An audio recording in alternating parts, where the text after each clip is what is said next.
Qigong practice, and at the very end, when I had this very powerful experience and should have extended my physical body, my energy body, my spirit body, I breathed with my bottoms of my feet after transitioning into the wet grass.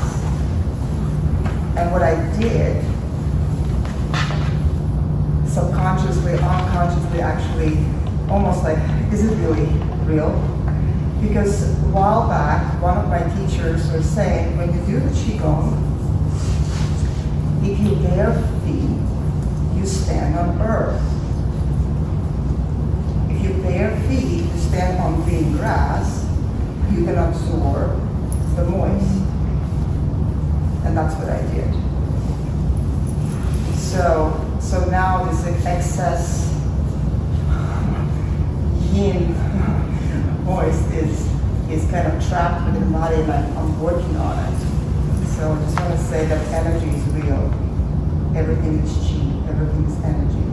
And what we do with it, as I said, like kind of my ego self stepped into the, but I also kind of learned from it that this is a really beautiful way to confirm how tangible the chi or energy is, especially when you do it mindfully. That's what I did, because I made a choice to my body, and I still remember that moment when I completely contracted, and I kind of like forcefully I can hold it, and I did. So I sealed it.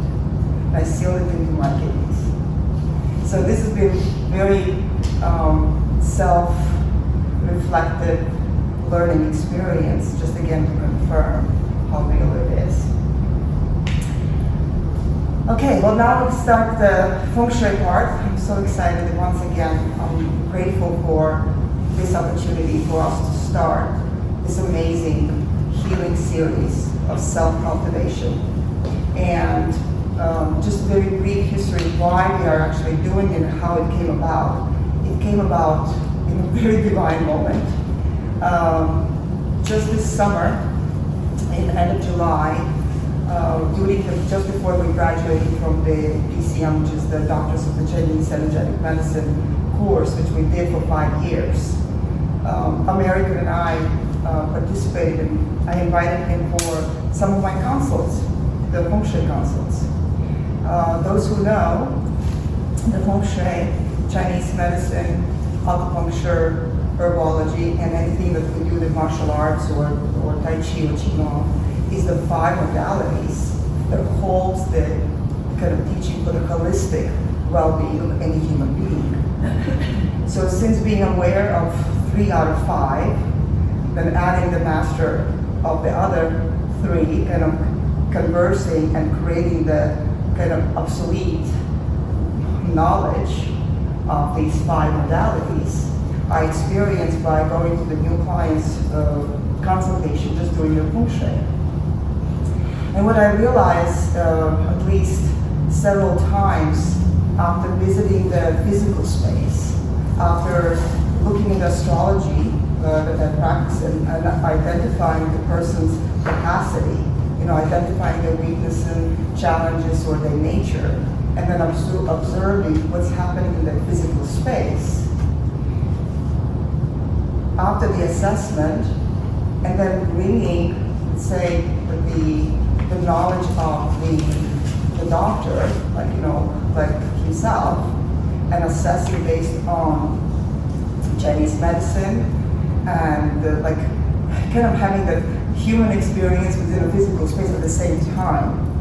And I find it so powerful and so fulfilled by leaving the client's house. I felt, now I can consider the true consult was done.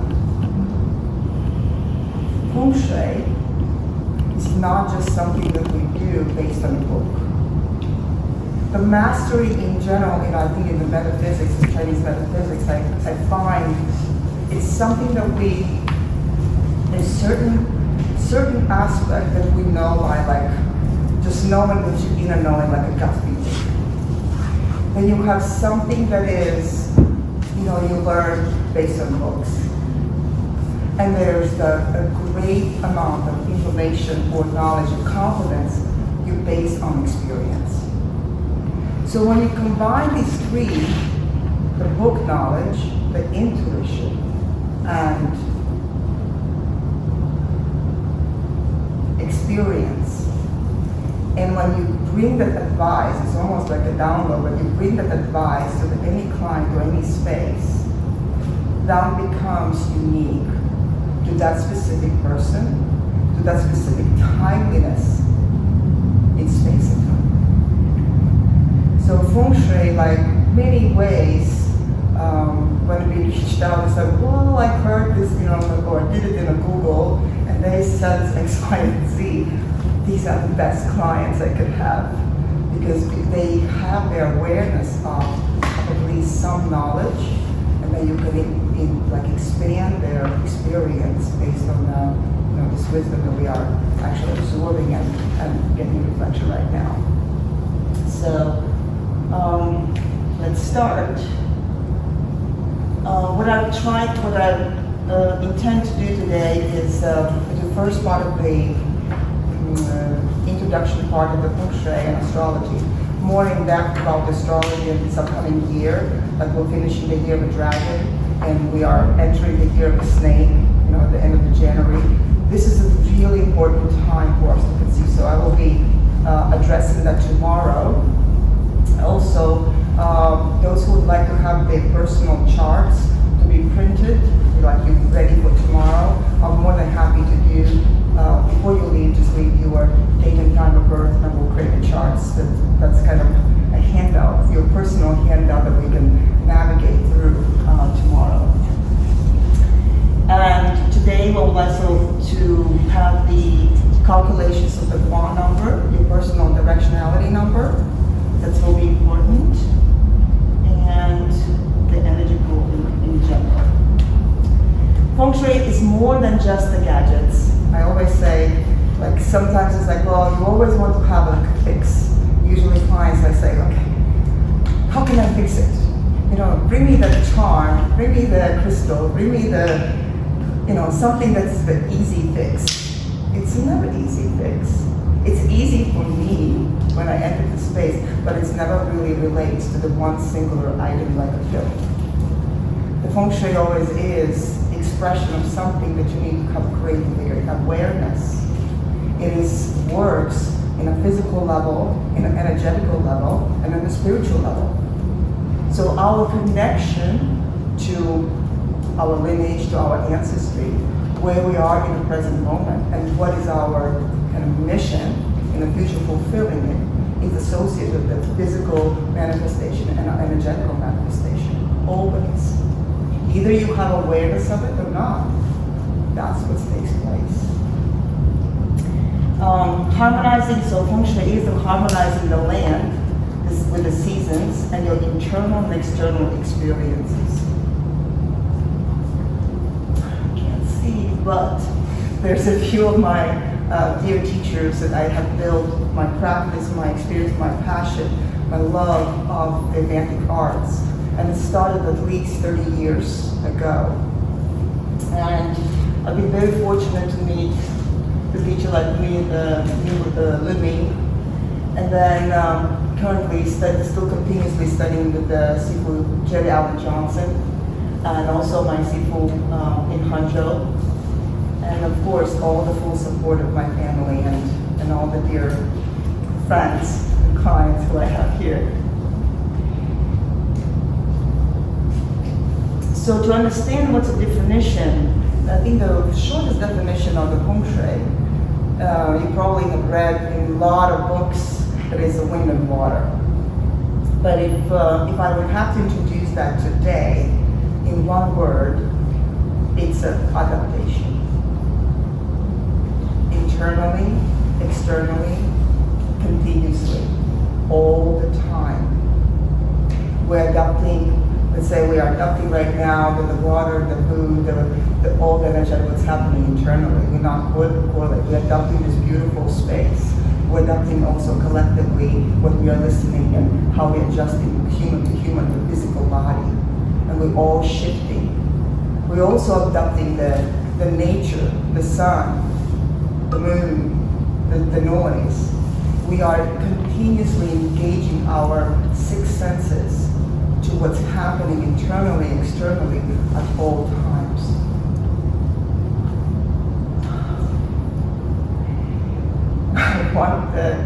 One of the ways, since we are kind of tailoring to the Feng Shui, I love this image. There's somebody somewhere actually built a house and such, the upside down house in a space. And just think about, why not? How far it would last, how adaptable it could be, how maybe intentional attraction you can cultivate just, would we live in it? It depends. It depends on your inner capacity. There might be out of your characteristics that you are embodied. Maybe this could be a perfect house for you because your life is too stagnant or too stale or too the same. And on the other hand, for somebody who would actually lean towards the stability and continuous, this might not be the right place, the right time. So to identify, I hope through this seminar, I'll teach you and guide you how to identify yourself, how to create with a very basic association like yin and yang and five elements, and like how to be your own space that you, when you go home and then you come back tomorrow, that we can have an interactive, like a dialogue, that you can tell me the story, what space that you embody in your home or in your office feels right for you at that moment. There are several schools of thoughts in Feng Shui. You probably have heard of the Western school or BTD school or Compass school, the Form school. In classical Feng Shui that I practice, we use as my two major pillars is the Form school. I call it Form is King. Because it's like cash is king, in Feng Shui the Form is King.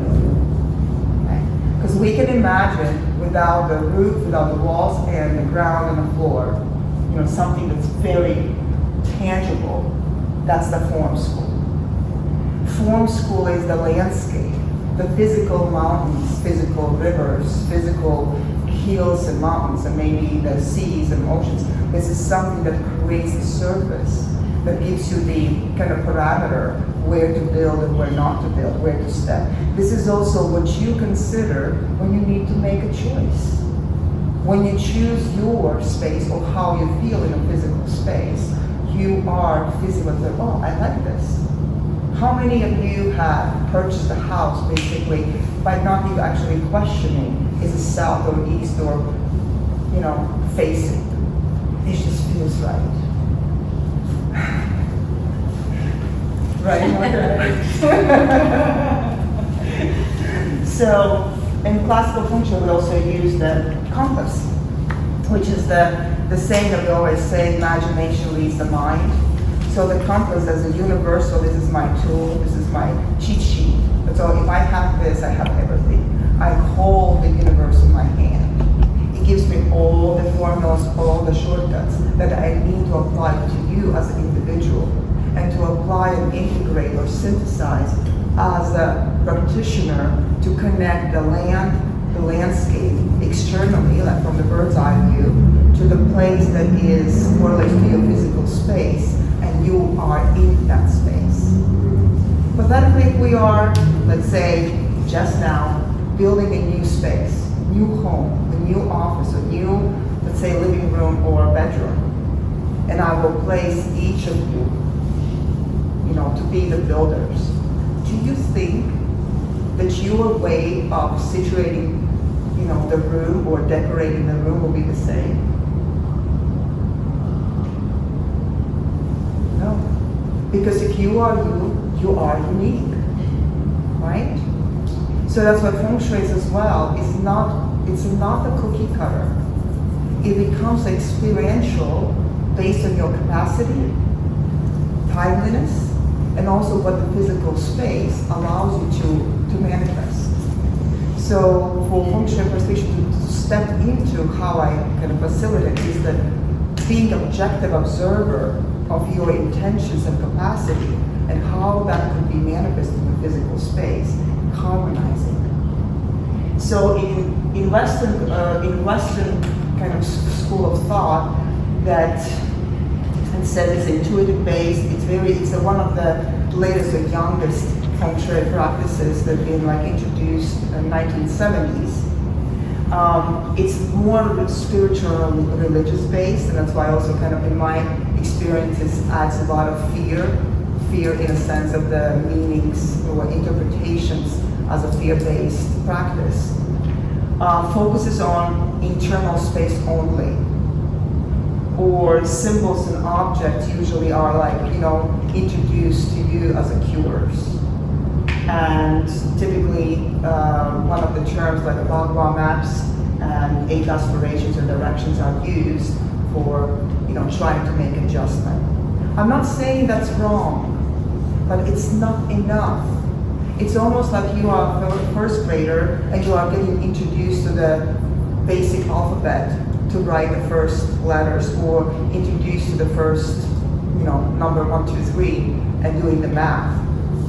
Where classical Feng Shui is definitely more complex, more deep, but deep not in a sense of depth, going under the ground, but actually depth of collectively connecting so many aspects of the person, of intention, of the health, and where they are in the moment of time, physical space, metaphysical space. So everything is collectively connected and then relates by association. In classical Feng Shui, that's been it is intellectually based. It's not a religion. Scientific and systematic direction. That's why I use the compass. There's always correlation. For example, the way we enter the space. Now we are dealing with the sun, trying to figure things out. Hey, that's the Feng Shui too. Because what we're trying to do is accommodate based on external influences. We could have this class late in the evening. We won't have these same challenges with the environmentally, but are going to be challenged by your sleepiness, right? So this is also later on. So this is a lukewarm compass, the Feng Shui compass. Somebody wants to later too. So definition, in the modern ways, it's also Feng Shui is now, in the nowadays also being talked about biophilia. It's close. Biophilia is like in general, talks and connects to the nature and a lot of symbology to it. But I find Feng Shui allows us to be more direct and scientific, because not only when we talk about the flowers, we talk about the sun and the moon, etc., but with correlations, it gives you more precise, say, the essence of like how you can make the adjustment with more purpose. I can give you one example. I was at the conference and they were talking about introducing the concept of biophilia deeper if we use the Feng Shui. What do you know why the Buddha sits on the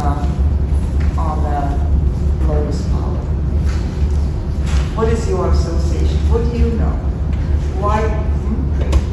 Transformation. Okay, what else? It also is, it comes from the mud. Comes from the mud, right? And that's right. It's a purity, it purifies. So one of the symbology, right? Something that's hidden root, do you know something also very unique about lotus root? How it feeds, how it filters. It actually self-filters the water as a root to feed itself. So just think about the essence of the energetical component, like the intelligence of the lotus root starts from its natural capacity. And that's probably also been used as a symbology as a purification, self-purification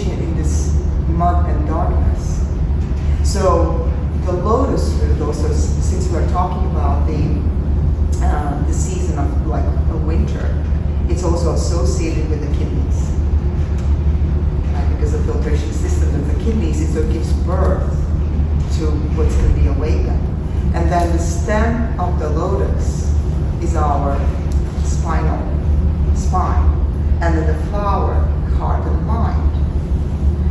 And also unique capacity that the flower itself is lifted out of the water and floats above the water. It's never in the water.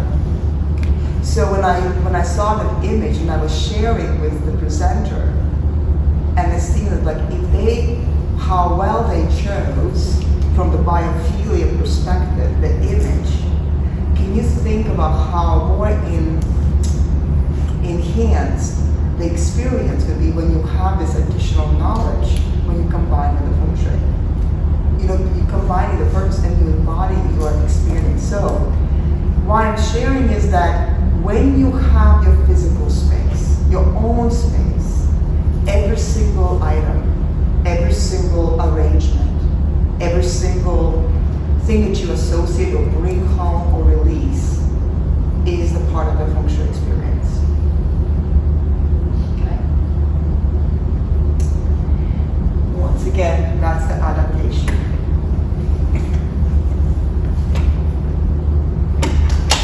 The cosmic trinity or Guanyin principle in classical Feng Shui is very important that we study the person, like what we did, based on the assessment of their, as a doctor, the Chinese medicine, or the Qigong Seven practitioner. But then we also look at the physical floor plan, right?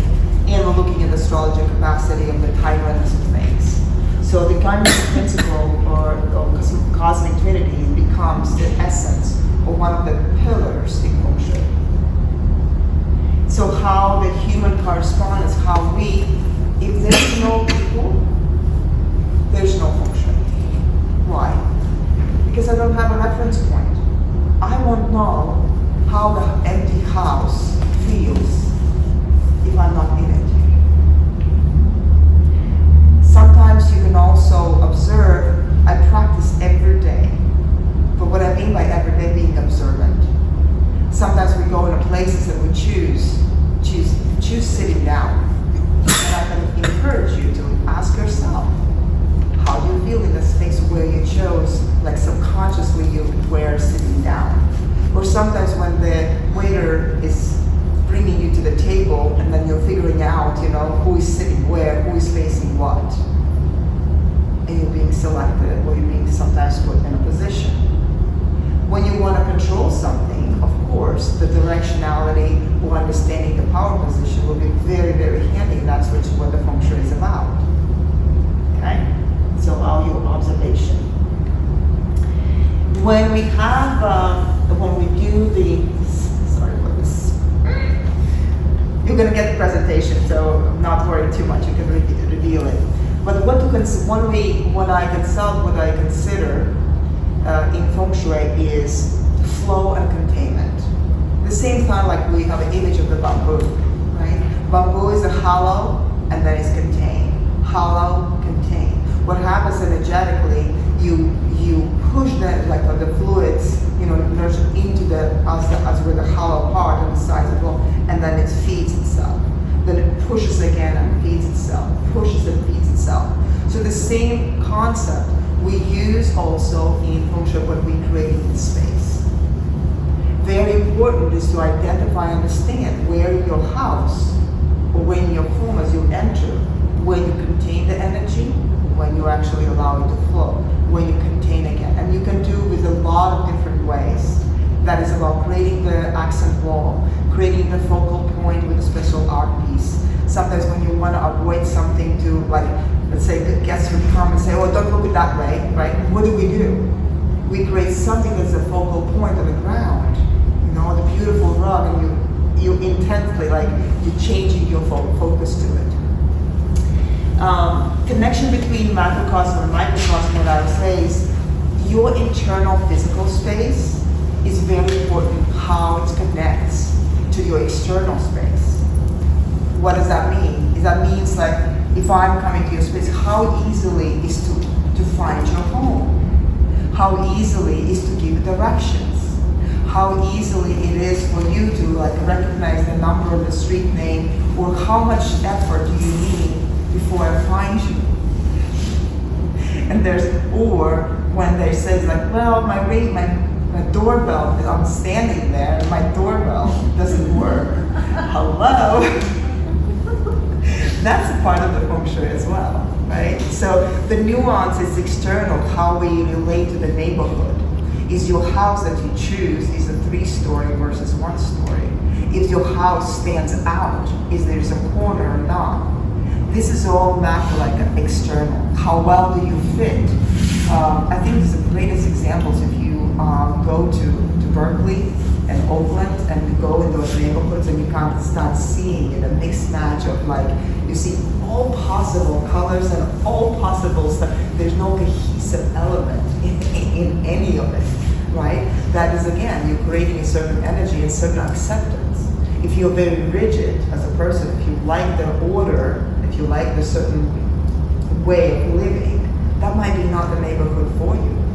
If you like everything enclosed as a gated community and everything the same and quiet and restricted, maybe that is a community for you at this very moment. It depends. It always depends. So when we adapt things, we are in a continuous, we're living in a continuous change. Our perspective changes, our intent changes, our physical capacity changes.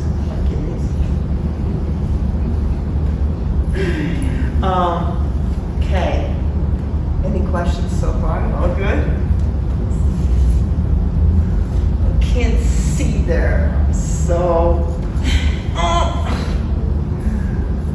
this is just a way to see how much when we do study the Feng Shui, when we're looking at the really lot. I do study every single property from the bird's eye view, in 100 miles radius and more, because the larger forms, larger formations do affect, way more than your small little house in the neighborhood. And then we use association, where the mountains are, what kind of energy that is. And I can bring one of the examples of the building that I was a part of, the constructing a brand new building in Santa Cruz, the business building, and how important it was to identify that northeast, they have the higher, the hilly side where the university is, and understanding the ocean in the west part, and then understanding the landscape, the flat landscape and the neighboring buildings, and creating the courtyard for that particular office building was crucial, because when you cannot control the physical environment around you, you actually can control internal. The same way how you can control what air you breathe and what food you put in yourself, this is what you can also do with the built environment. Okay. So since you have your packets, the first part, this will be something that you will, let's read it.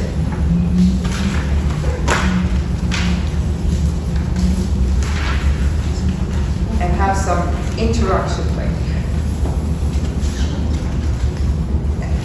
First thought, best thought. Okay? Just a few words. What makes you feel at home physically and emotionally? Somebody give that answer. So give you like a minute. And then, how do you make yourself comfortable when alone? Can you repeat the question? Yeah. What makes you feel at home physically and emotionally? And how do you make yourself comfortable when alone?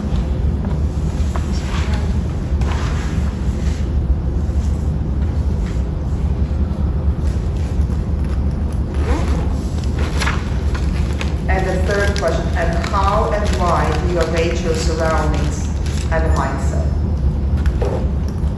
We'll just give like just a minute, just a very quick reflection, and I would love to kind of hear your response. Aelita, can you repeat the last one? How and why? How and why do you arrange your surroundings and the mindset?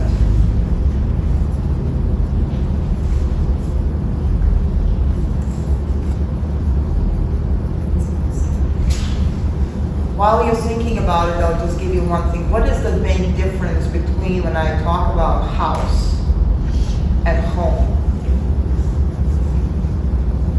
At what point any house becomes your home?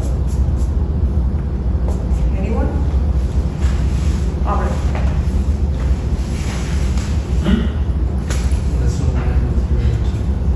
With your inner temple. When you're in line with your inner temple.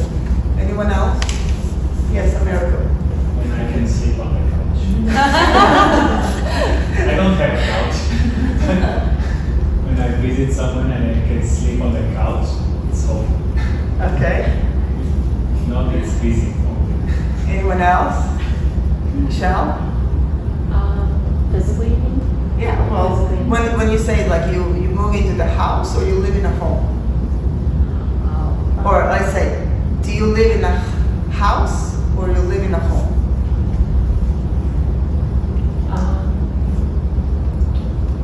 I like a space where I can be cozy inside but still look outside and see the beauty of like the trees and what's outside. Okay, so your important is a connection to the nature. My personal, as a Feng Shui practitioner, my main primarily goal in any consult at any time is to transform anyone's experience from the house to home is by making them to love it. As soon as you love your space, it becomes your home. It could be a country, it could be the world, it could be the neighborhood, it could be your humble, small briefcase, it could be your desk. You have to love it. That is the heart. That's the radiance. That's the emperor. That's something is not moving. That's been actually stimulated, internally and externally. It's just there. So you can also carry your home within you, right? So like sometimes when we talk about, I think this correlation to church, right, or the religion. Sometimes, do you need to really go to church to pray or to connect to divine? You don't. It's right here. It's right at that heart level. So, can I hear some answers? What makes you feel at home physically and emotionally? Anyone else? For me, it's very important my space is clean and without clutter. Okay, declutter and clean. And with plants and nature. Good. All right. Anyone else? I think my answers would all have a lot to do with the view. The view. Like my eyes see everything, and that's how I can take the external information and how I feel. So it's light. I said temperature, and then view. It's important, yeah, to feel the comfort of the temperature, the feeling. Okay. Margaret, what about you? I'm sorry. Makes you feel home physically and emotionally.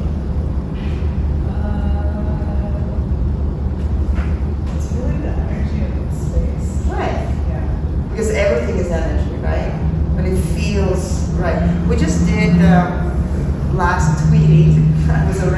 We did it distantly. I was in Italy through Zoom. So she was walking me through her tiny home and we did the adjustments and it was powerful, right? We had to switch the bed Yeah. from the original kind of suggestion and that made a huge difference. Yeah. It was a transformative, right? So for me, it's a lot about how it feels. Like you can arrange it in a way and it looks pretty, but it doesn't feel good. It makes a big difference. Good. Okay, what about the second question? How do you make yourself comfortable when alone?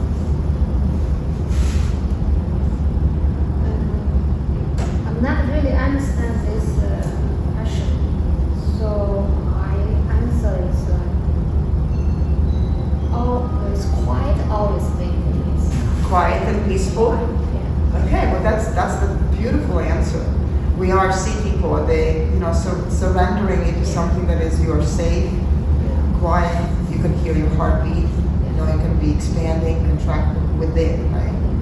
Anyone else to share? Do whatever I want to do. Be naked. I can do whatever I want to do.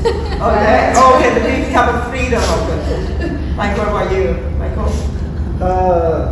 Cozy, freeing, kind of like acquiescence, stillness. Yes, beautiful. I mean, for me, since I've been living in the Bay Area for 20 plus years, and now moving to Italy last year, honestly, I have not adapted enough.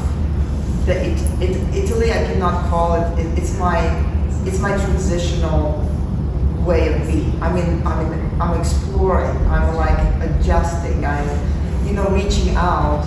I'm investigating. I'm doing all these outreach, and then I jump on a plane and 4 times a year come to the Bay Area and come, and I want to hike my mountain. I want to be on the top. I want to, because it's something I feel that is. I've been familiar. So coming back to something that is familiar, like trained familiar, because you don't have to imagine or expecting anything less or anything that you are, be surprised or unknown. So even coming home, even I don't have my home, I feel I'm coming home. This is something also, I don't know how many of you know the meaning in Chinese gardens. When we study the Feng Shui of the Chinese gardens and also in Japanese gardens in general, and one of the main reasons when we create the gardens is for slowing down or stopping the time. When you're going back to, let's say, in Saratoga, so I'd love to take the group around, walking around. It's even the 120 years old Japanese garden. But the purpose was to slow the time by creating the passage. There's a very least amount of way of change. So you're almost coming back at any time, and you are resonating with that present moment when you left. Okay, coming back in time. I think this is why also when we cultivate, especially the bonsai tree, and it's being like connected to the ancestry, connected to the lineage, when you actually have to take care of bonsai, right? Meticulously cultivating, because your grandma or great-great-grandma 200 years ago or 300 years ago did it for you as passing forward. So the few more questions that I left out is going to be I would like you to spend some time and invest in it. I would like to talk about, before we start doing calculations of your raw number, I do want to talk about energy move, just in a very simple format, and tomorrow I'll show it more. But introducing how does the energy move in your physical space. Any space, any room, let's say we have just a physical space, as long as we have doors and windows, we creating the movement. Closet, because there's only one way in, one way out. It internally becomes kind of yin space. But when you add another door or another window, so energy flows.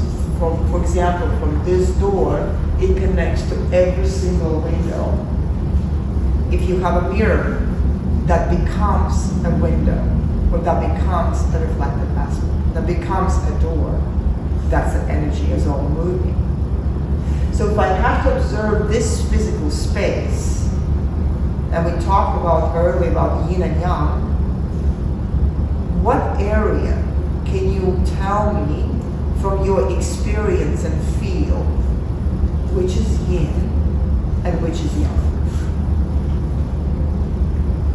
In this room? Yeah. Where like observing. If you have to kind of divide the space, which is Maybe yin. the back feels like yin to me, more like private and shadowy. Perfect. Yes. The tall ceilings feel like this yang, like a big growth. Perfect. That's true. Something, some uplifting, reaching out. Light is, influential. For example, you are like in a very vulnerable position by sitting where you are, right? But because I'm overseeing you, and because I'm kind of controlling who comes behind, and you trust me, that's very important, then you are instantly protected. And Sarah locked the doors. Oh. But this has created a little bit of the yin space right there from Exactly. putting that there. That's So interesting. this is when you do the window coverings. The windows in general in any home, which I would highly recommend to be nice and clean, you want to have them, that's your eyes in a body like that, that's the eyes. Connection, right? I always encourage that when you have a living space, you arrange, I know this, that most of the times, you have a great example, I think we should have brought the, can I share? Your living space, when we did about, So, it was a couple years ago? I think it's last year. Last year? So, I don't remember. I think it was last year. No, it could not be last year. Really? I thought it was last year. No, it's at least 2 years, if not even 3. So basically, I go to your house, right? And I walk in, and there's a staircase going up, which was one of your concerns, right? Because as everybody says in the books, you see the staircase, it's not a good feng shui. No. Don't believe that. And then there's right on the wall of the staircase with a TV. And right across from it was the neglected fireplace, correct? And then on the very further room, it was a dining table in connection to the outdoors. So what happens there was a disturbance of containment. Because any time the person sits in a couch with a fireplace in the back and looking at the stairs, but actually looking at the TV, guess what? Exposure to, I can see kitchen. I can go to the bedrooms upstairs. I can watch the TV. I can see the door. There's no containment. Even the furniture, like as it placed, makes sense, kind of, for that purpose. As I don't know how long you were living in that setting. I think Maybe less than a year. Yeah. So I come in and reverse it. Yeah. Reverse it completely. Now we'll make sure that we'll get the pictures tomorrow to show it. First of all, we're creating the fireplace area, firewall with a fireplace. That gets grounded, it's not white. They added a beautiful, very saturated color to it as a focal point. Then we're turning the couch by 180 degrees away from the staircase, placing the TV a little bit slightly off the wall, off the kind of in alignment, very comfortable alignment with the fireplace, away from the staircase. And how is your family experience in that room shifted? I don't know. It just feels more comfortable, just like more focused, like More grounded too, right? So that becomes a gathering place. We can manipulate the energy very easily the way we place the physical furniture pieces. I can create, if you need a disharmony or conflict in any office space or any house space, the way you position confrontationally, the situation of the city. You can do that. You can put somebody also in the dark. For example, if you want to be more direct or want to kind of see in charge, is by putting yourself when you are in control. Like right now, I'm partially, if I would be sitting there, I would be in more control because I would see the main door, I would see the windows, and also my face would be in light. This is why I think the old way of building environment, let's say even the Forbidden City, when you think about everything is built north-south direction. My vision is that when I was in the Forbidden City and I was like envisioning that like now Emperor comes out at the midday in a fire hour, like a horse hour, woo hour, right, and speaks, what happens? The sun is shining on his golden, his attire. His face is glowing. He's basically sun god, and all the masses looking at it is in a shade, in a shadow. But he's the one brought to the light. He is controlled. So you can be your own empress in your physical space as well, if you start identifying the yin and yang. Okay? Anytime you have exposure, sometimes bedrooms, is a bedroom is yin or yang? Yin. What space in your house is yang? Kitchen, right? It's just like you're cooking, especially. So how many of you do not cook at home? Everybody cooks, great. Because I mean, there's clients who have a kitchen, but they don't like to cook. So what happens is by activity, if you're not activating, you're diminishing the purpose of the space. Okay? Sometimes if you do have, like let's say somebody who does not cook, but they have a rice cooker or they have a coffee maker or have a teapot, at least that aspect is more activating point than nothing. Okay?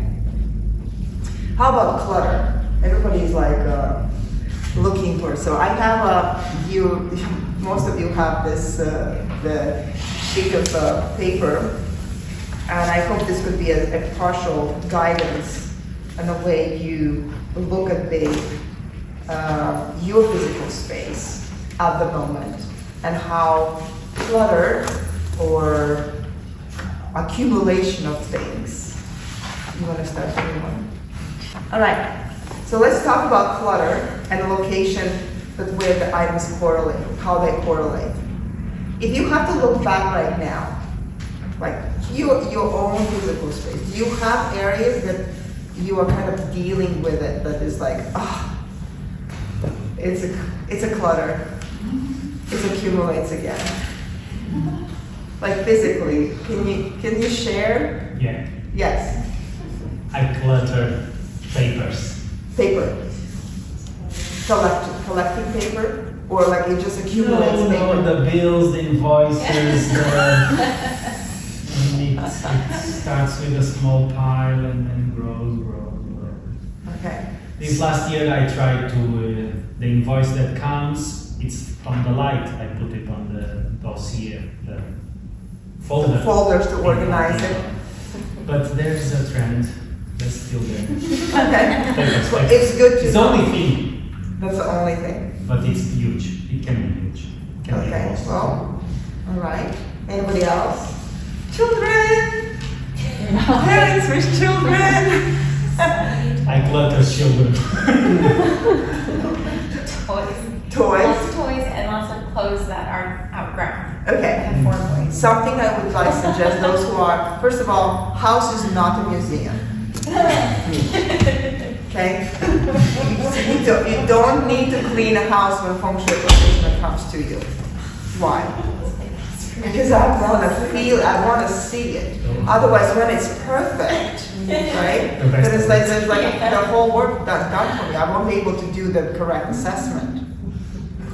Right? So the way you accumulate clutter does correlate to your physical and metaphysical aspects of your being.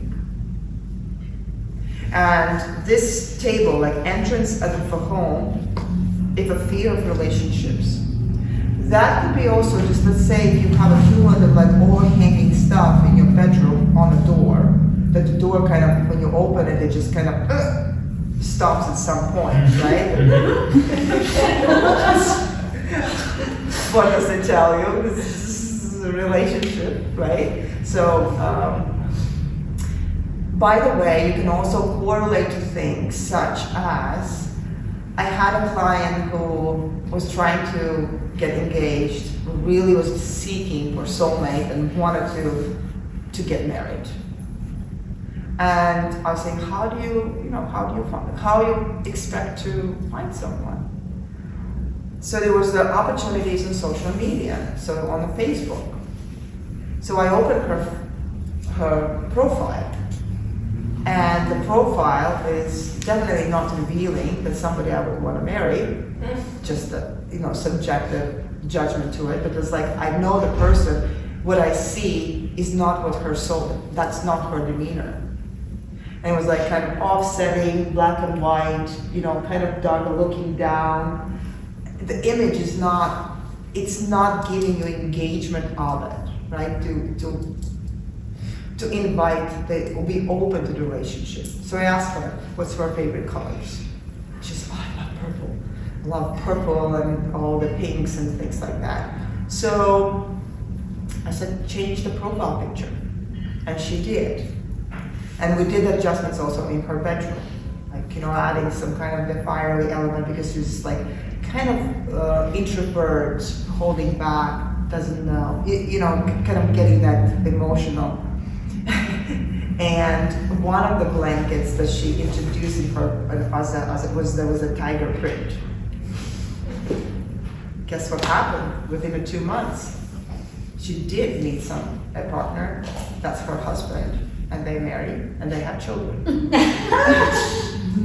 It could happen, it does happen. So you put the intention, understanding, you're backing it up with that emotional believing. In one way, imagination leaves the mind creates a chi, and she allows the 10,000 things to manifest.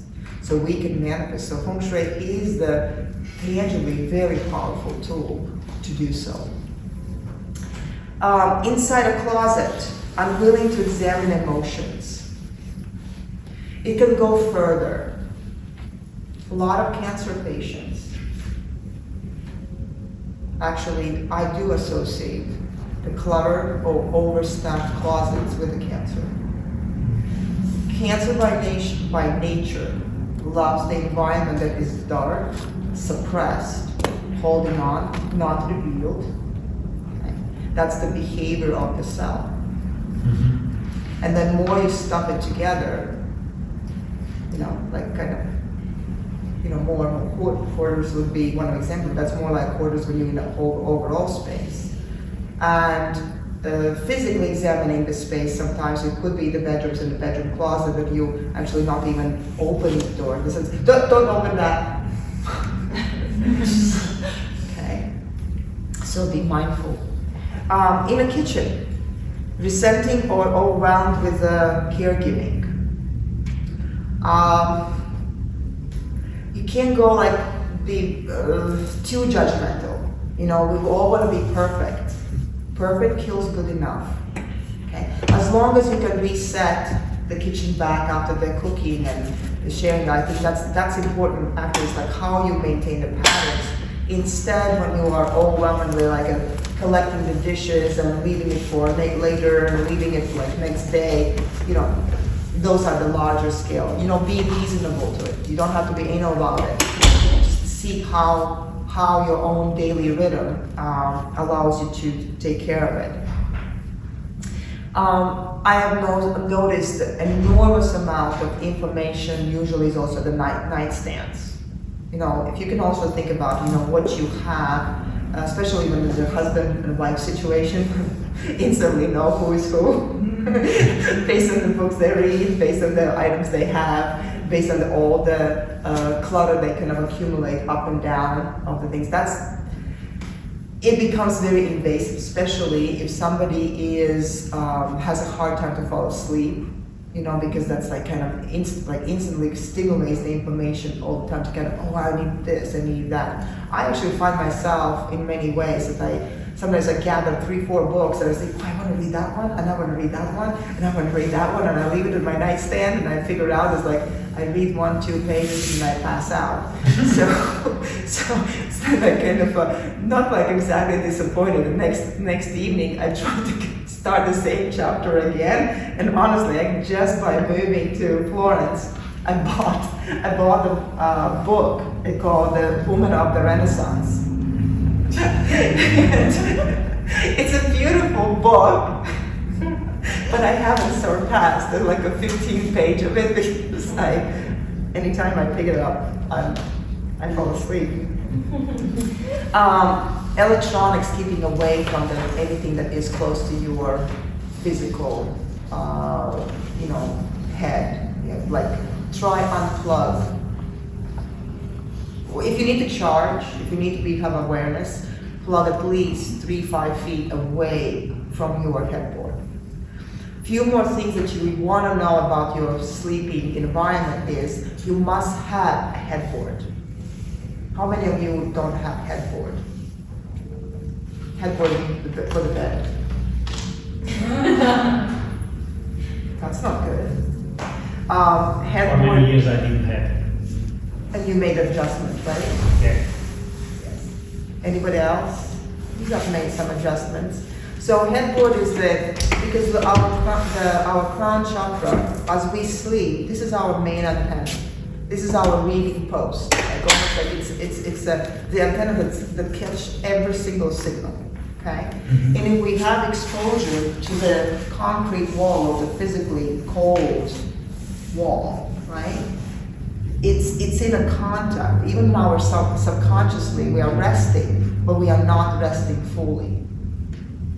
Okay? So when I have a headboard made of wood or leather or fabric, it becomes non-conductive. Non-conductive is also stops any expansion of any field that could be affecting your night's sleep or resting. Yes. Going a little off topic, but what if the wall where the headboard is at is a closet or not a solid wall by itself? You know, Tell me again, how does that is? like if the actual headboard is against like a wall, but that wall is actually like a part of like a closet. And then you go around. Yes, but it's a solid wall. It's the right position, but it's not just a wall itself, it's a closet. But it's in wood. Yes. I'm just curious. It depends how I have to see it in the space, how vulnerable. Because one way is like you want to have a solid wall behind you when you sleep. Right. Because the vulnerability. Sleeping under the windows is not good health-wise because of the wind and exposure. I mean, sometimes you want to have a draft and air. Sometimes I do recommend in certain spaces, instead of the maybe 2 large windows side by side, is replacements of the high panorama window in a new built environments. But that depends what direction it is and what the Feng Shui allows, how it enhances the space.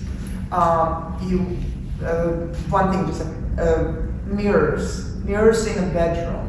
You want to make sure they don't reflect your body, physical body, because that's another way of creating, your subconscious bodies again, because of the movement will adjust and kind of depletes your be restless through the sleep. Okay? That was the question. Yeah, my question like that. So I saw a lot of American house is inside mirror in bedroom. Very closets. The closet doors are Yeah. Yeah. So easiest adjustment is either to I think the Amazon Home Depot would have put the film over, right? That would be one. One of my clients she was a dreamer. She had really vivid dreams all the time.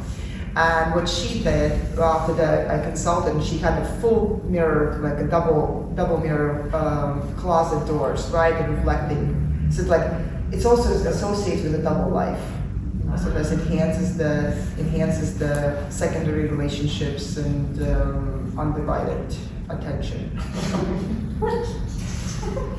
It's by association, okay? And what you can do is you can put what she chose the film that was a whiteboard, and she started, anytime she had a chance to remember it, she started to use the whiteboard, just scribbling 3 words, journaling, basically to remember the dream and contemplating on it. It was such a beautiful solution. Other ways, let's say people who rent, they can't really do much of the adjustments. You can also just have a very simple sheer curtain that you can close it at night. The main thing is to eliminate the reflection at night. So you can put a beautiful scarf over or curtain just to kind of calm the space. I do the scarf when I go visit somewhere and I sleep in. So on a desk, frustration or fear of not being in control, that's me. This can also be done on the laptop. That's me. You should stop recording. Desktop. No, but I'm getting better because I'm getting amazing helpers. So, and I'm simplifying things. Seriously, that's a huge. In a corner behind a door, detachment from others. Okay, just be observant. One thing that you can do in any space, if you want to enlarge the feeling in any room, you would lift things like having like a floating cabinets, or lift things off like that. For example, that edge when it's like clearly seen, that is perfect. But I have noticed in many places people would kind of gather the things and every single everything would be on the ground.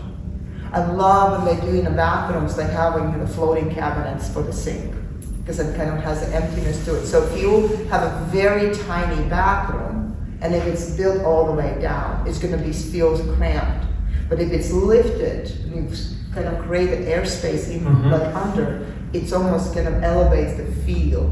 So there's different ways of the perception how you can manipulate the Feng Shui. Other piece of furniture, appearance are important. Okay, so there's a lot of ways to say do not store things under the bed. If it's organized, if you know what it is, etc. It's tiny homes. It's in tiny homes.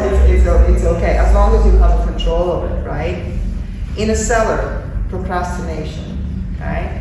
In an attic, believes the past is better than the present.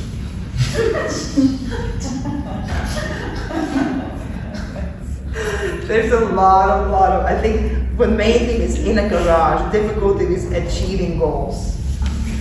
Truly, I think the 99% in US is a garage. I was Thank God like, we don't have cellars.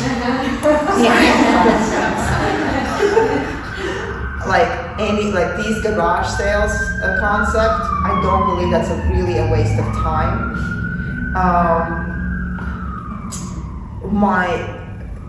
When you examine your garage, really, I would say the second biggest asset after your home, owning the home or being in the house, is the property is the car that you park, typically in a household. And somehow people still end up parking their car outdoors, and then they have everything in their garage. Yeah. So pay attention also. How many of you enter the home through garage versus the main door? Oh no. Yeah, but that's the current house. That's the current house, right. That's also, remember, anything that you enter through, you bring that chi, that experience through the door. Give you an example, and then we'll take a little break before we do calculations. One of my clients called me and said oh, I'm not feeling well in this house. It feels shitty.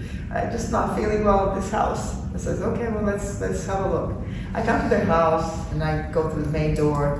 It's just fabulous. It's just beautiful. The ring is, the bell is working, the address is I walk in, I have the ambiance to be received, etc. And we started consult, and the next thing I know, I'm just asking, okay, well, let's do the tour. So I'm asking, how do you enter the home? And she says, I enter the home through the garage. So I says, okay, well, let's walk it through. So we walk it through. I walk through, the garage opens. Even she parks the car. There's the laundry, the pile of laundry. The next to the laundry, there's the kind of cat boxes, well open. And right at that moment, it's like, I haven't cleaned the boxes yet. Right. So guess what? Because of that experience that she's not using her main door, but because she does enter and just instantly thinks that, oh my gosh, I have to fold the laundry, oh, I haven't started this, oh, I haven't cleared the box.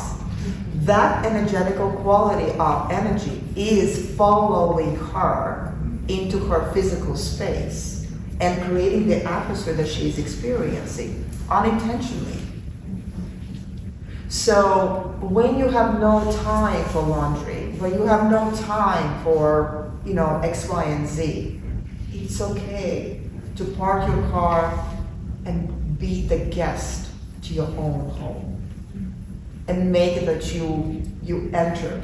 During the COVID, a lot of clients, especially when they decided to work from home, and what was important for them not to get like a depressive statement was, I said, physically, when you are ready to start your work, physically get up, get out of the house and re-enter your home to activate the things. Okay, now I'm coming to work, or now I'm coming to the place to be productive.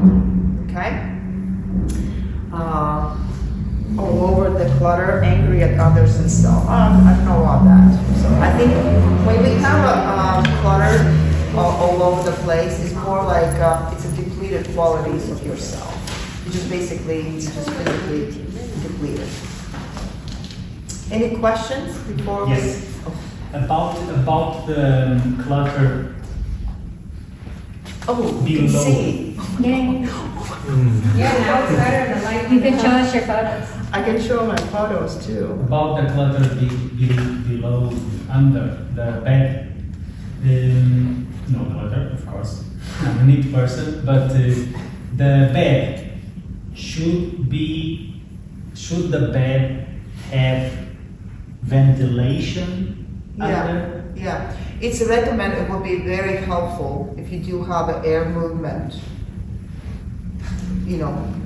Circle. It doesn't have to be much, but that is welcome too. Okay, because in modern times we most part of the times buy beds with storage, and in the other stands in Japan and in the Orient they use low beds almost in touch with the ground. Well, so which no is ventilation. Yeah. Well, because that is so the airflow that way is different. It's cool. It's cooling element, right? Okay. The higher you are, it's warmer. Lower you are, it's cooler, right? So if you don't have any other aspects like the plugs in and it truly is like a non-conductive environment when you don't get overstimulated, when it's all like healing space. That being grounded, being on the ground is okay. Okay. Yes. So still on the topic of the bed, I noticed a lot of beds today, they're sold with it's like a big box spring, like it's almost like a wooden box and the mattress sits down in there, so then that way there's no airflow. It's just like the wooden. It's all a the way platform. around. Yeah, like a platform, like. Oh, the box spring, you call it Yeah, box I spring. think that- Well, it's actually helps because it becomes non-conductive again because of wood element to it and support. And I mean, being in the traveling pose right now and sleeping in every single different like soft bed and like wobbly. I think that the box spring actually stabilizes the soft surface and it's helpful. Probably for improving, and this subject is very important towards the winter right now, is the yin space or your relaxing space or your rejuvenating space is your bedroom. So when you have, and that's one of the also very common in my clients' experience, is that typically people do reach and have a tendency to paint or live in an environment that's all white. I call, all bright white or the same color. Please, for your sleeping environment, create the accent wall that is very different than your living space. That becomes, because what you're doing, you're giving the signal to your subconscious body, like almost you're saying, okay, now I'm resting. Now I'm walking into that sleeping mode. And that's what we really recommended for the times when it's not the same as a living room, kitchen, etc. You're just giving that like metaphysical language. It's like, oh, this is why I am. Now time to sleep. Okay. And the second most important is also, what do you see? What is the first thing you see when you wake up? What is the image that is resonant? What's the message? Is that the view? Is that the art piece? Is that's the bathroom? Very important, okay? To maybe tomorrow, when we see each other again, you can self-reflect and tell me.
Okay.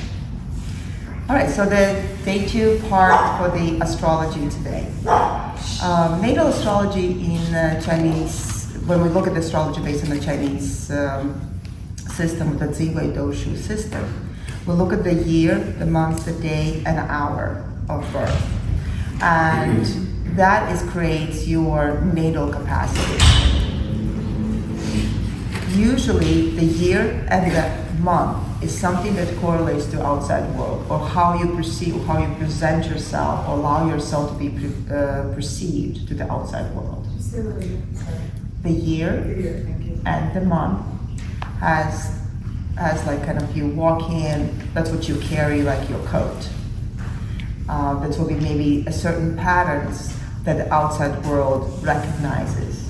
Or, sometimes, I love how our Sifu says, we love when some people walk in or some people walk out, so the energy shifts. So you're bringing the quality, the chi, how you present yourself. The hour and the day is the more like hidden aspect. The hour specifically is something that you treasure, but also you rediscover for yourself with the time. How does it happen? Majority always are correlating themselves to the knowing the birth year, all the 12 animals, right? And sometimes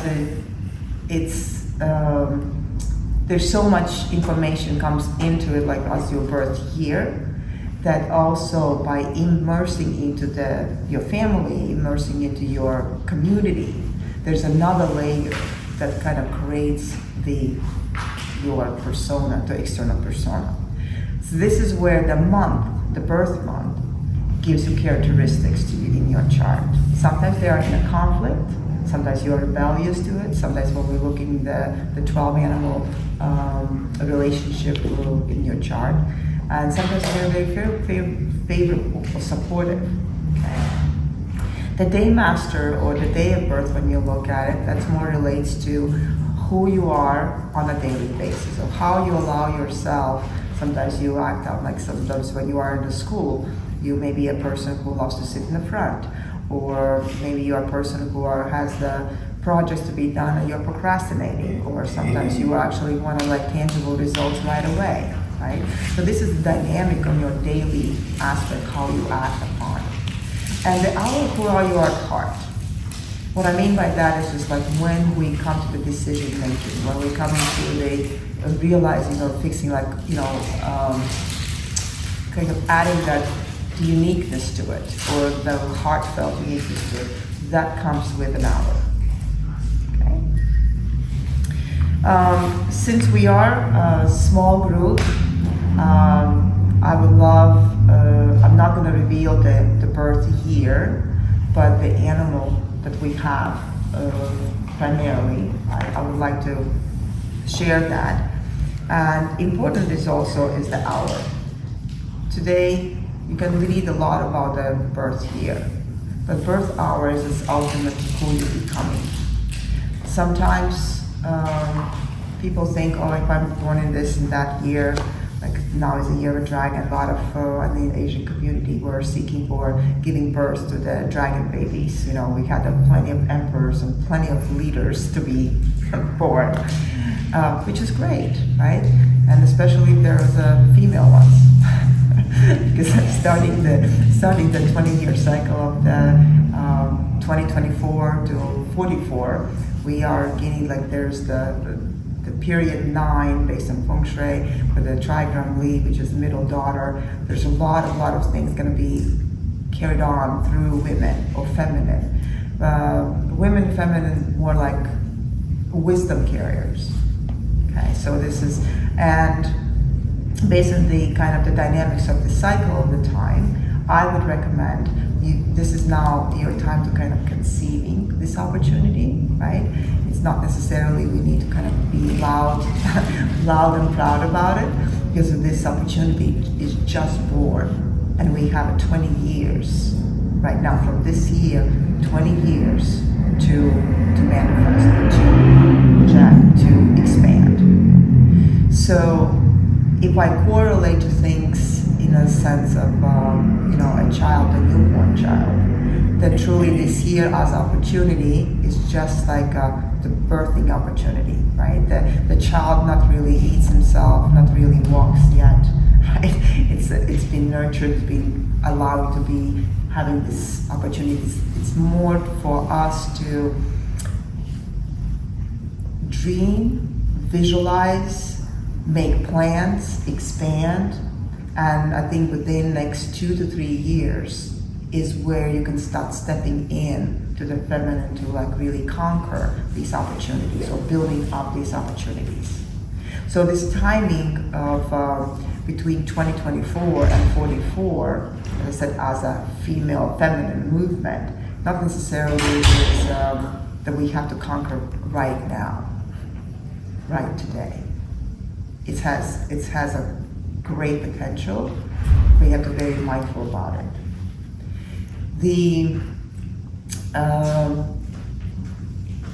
Next year, so this year is a year of a dragon. Next year is a year of a snake. Okay.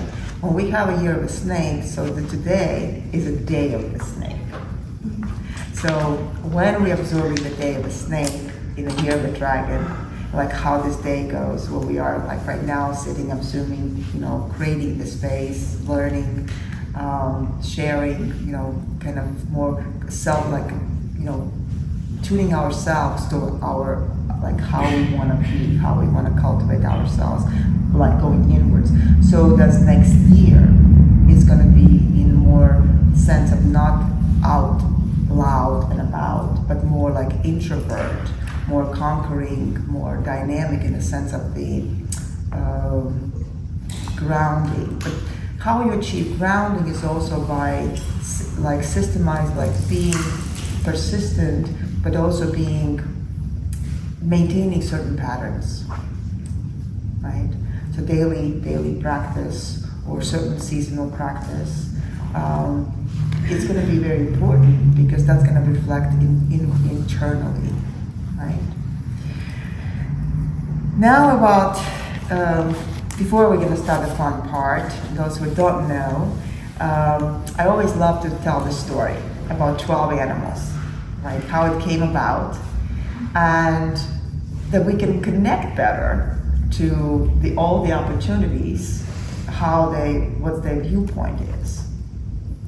So everybody knows the 12 animals, right? And even though the day and night, day changes in the rat hour, I actually like to tell my story based on the rooster. That the rooster is the first.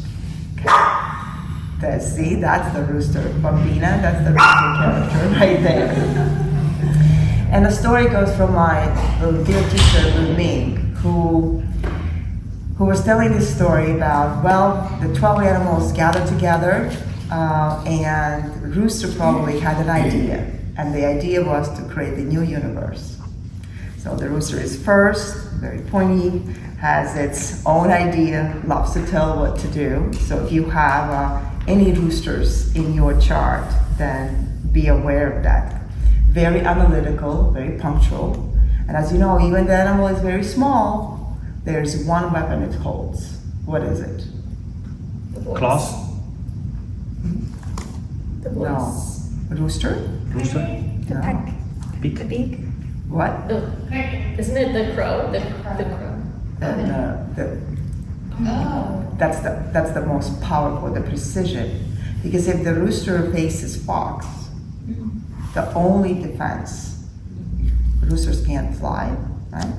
Roosters can't really run fast enough. They only can focus and poke the fox eye to make it blind and to run away. So the precision, usually, so rooster is associated with the metal chi, metal energy. A lot of surgeons, doctors love to be roosters. Accountants, who love the precision. Jewelry makers, those are the great roosters, because they would, detail oriented specifically. So analytical card, so the rooster comes and says, okay, it's a time to build a new universe. I'm the first, that's my idea, follow me, right? And right after rooster is the dog. Quality of loyalty. The loyal dog says, me too. Tell me where to go. I'll be with you. Not competitive, but a great partner. Great partnership, collective thing. So the rooster announces, the dog that follows with this, and then there's the pig. The pig says, oh my goodness, of course, I'm a hard-working, I'm an alchemist, I can do so much. Allow me to be. I work hard as long as there's a party. Work hard, we party hard. So that's one of the conditions of the pig. But then the rat comes in, and the rat said, stop, wait. We cannot build another new universe because the old one, all the crumbles of the old ones are still around. Let's clear up, let's reset. So isn't that beautiful when we think about the resetting, the hour of the midnight, right between 11 p.m. and 1 a.m. is the rat hour. That's exactly what the rat is trying to do, building the universe. Let's clear up everything, like we can reset to build a new platform. So after the rat is the ox. Ox is very conventional. Ox is very, very, I would say, not only stubborn, but really kind of grounded, traditional, conservative. And he comes and says to the pool and says, I'm all in, as long as we're building the universe exactly the same way how we built in the past 100 or 1,000.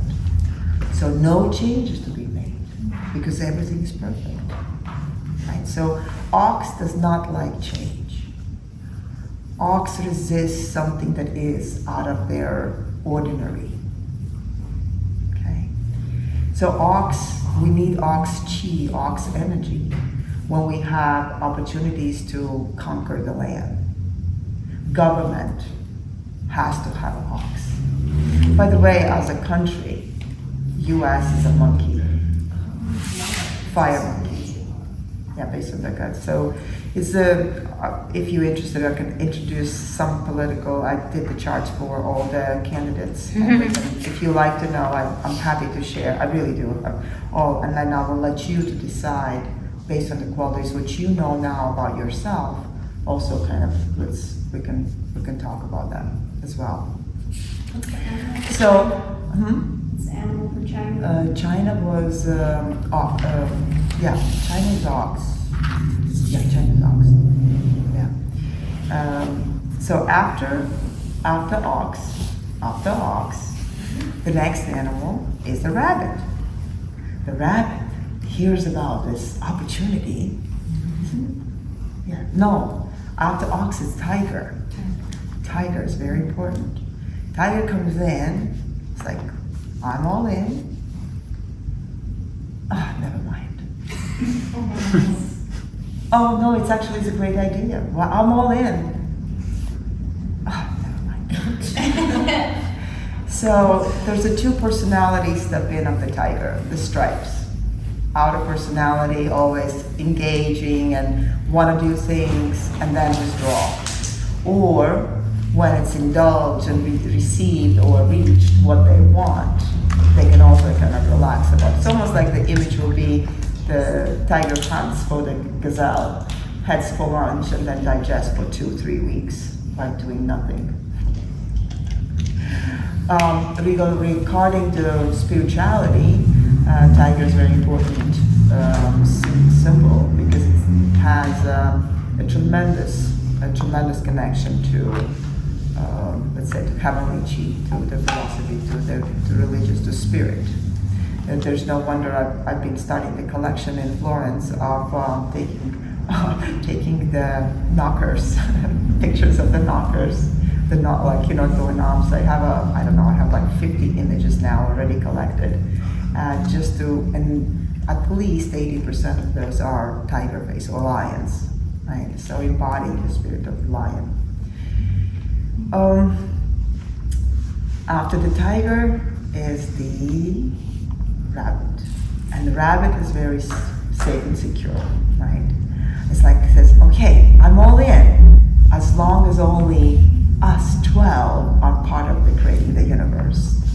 Sometimes to exceed the boundaries or inviting anyone out from outside, it gives them paranoia or gives them a little bit of insecurity. So rabbits by nature love fences, love safety, loves to know that like entry and exit. Out of all the situations, it's a must for the rabbits to have at least 2-3 choices if they're going into the negotiation. So if you are, there's a few rabbits. Bonnie. If you have anybody who is as a family member with a rabbit qualities, they love to hear that they are loved. They are so big. Tell them more. They're never gonna be tired. Love, love, love. Last year there was a lot of rabbits were born, so obviously that's also is one of the symbol of fertility.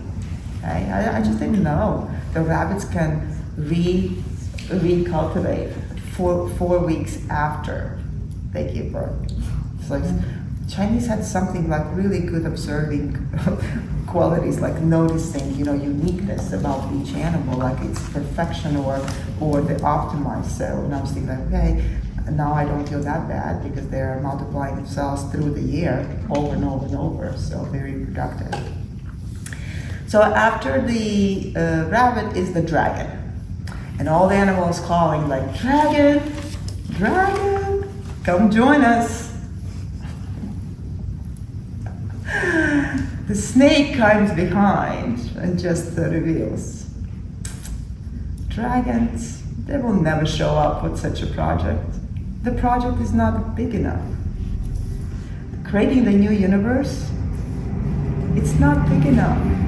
Tina, triple dragon? Yes.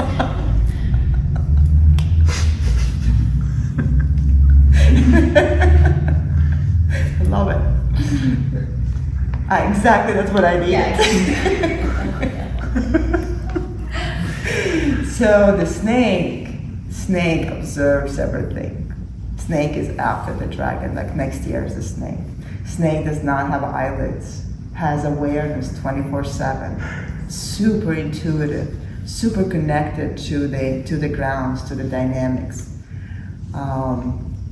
Also, one of the symbols of the alchemy and spirituality, right? So that's like, you can see it in the West and the East. It's fabulous. It's a fabulous symbol to it.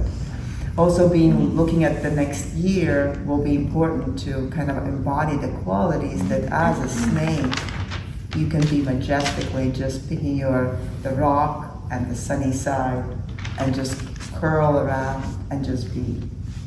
So the knowing how you cultivate and how you conserve your chi, how you conserve your energy, that you don't need to really actually shout and wave the hands and say, pick me, pick me. You can actually embody the snake just by finding the sunny spot up and getting the image, having the eye contact, getting the area, that you can actually control. And if you need to withdraw, the snakes do that very quietly.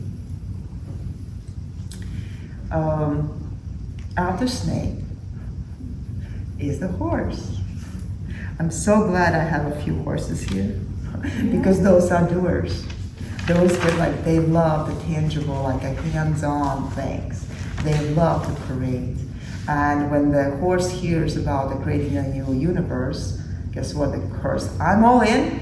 I got my truck. I got my days off. I have X, Y, and Z all lined up just to tell me where to be. Very practical. Competitive, but practical. Loves the result. Tangible result. Very important.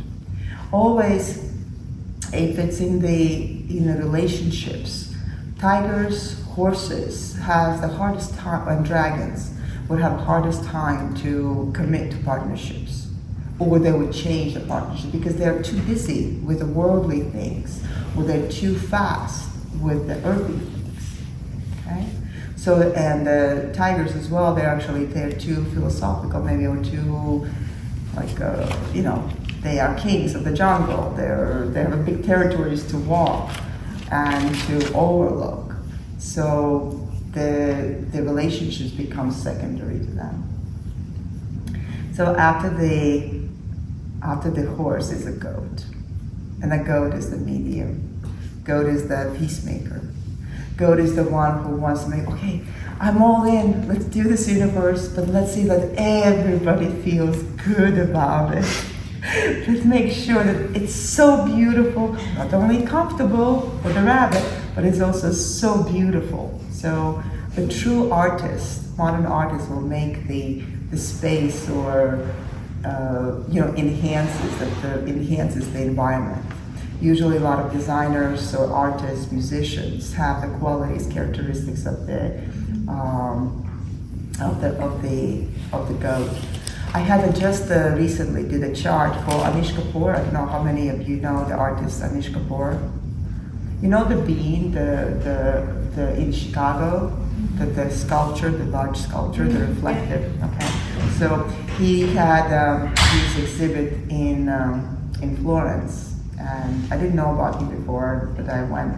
So he has a rabbit hour, and a horse here, and a dragon month, and something else. And I was thinking, wow, only the artist with such a deep insight could create such a, almost like a punching in your face with his art is so dramatic. For example, he had 5 tons of the wax sculpture that was put on rails, on the moving rails, and it was in the color of red as a flesh. And that was the moving art that would go as you would stand in this large room. It would move like a second per millimeter per second, and the backs would kind of peel off. That was for the whole time. It was moving art, changing continuously. So only rabbit, horse can do something like this massive, because the horse's the energy is if that would be a rooster, the rooster would be in a very detailed particular thing. But this is like a bulk, take this. So that type of attitude. But then with the rabbit, internal qualities, give a lot of a sensation, vigorous sensations to it. So goats are their way to climb the ravines. They can be almost 90 degrees on a cliff, and they still can stand. That is amazing. Their balance is amazing. So one of the things that we are also looking at the balance of the day, that's the goat hour, right between 1 and 3 p.m. is the goat hour. Okay. So then we go to the monkey. Monkey hour is 3 to 5, and after the goats is the monkey. When monkey hears this idea about creating the new universe, it says, all in. But what about if we can just start from the other end?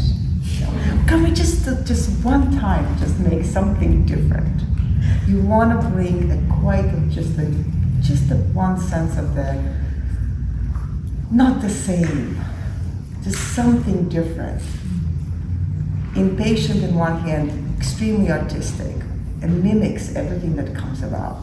Good with languages, good with like being in a spotlight or being the actor, acting it out or mimicking that's what you monkey see, monkey do. At the same time, monkeys, what else monkeys are good at? I don't know. In extreme situations, you ask the monkey to find for the exit. That is why in a trinity, when it's a rat, a dragon, and monkey, this gives like, this is a power team, because when you have the big vision of the dragon, the rat tells what to do because it sits between the dragon's ears, and the monkey just runs and everything arranges.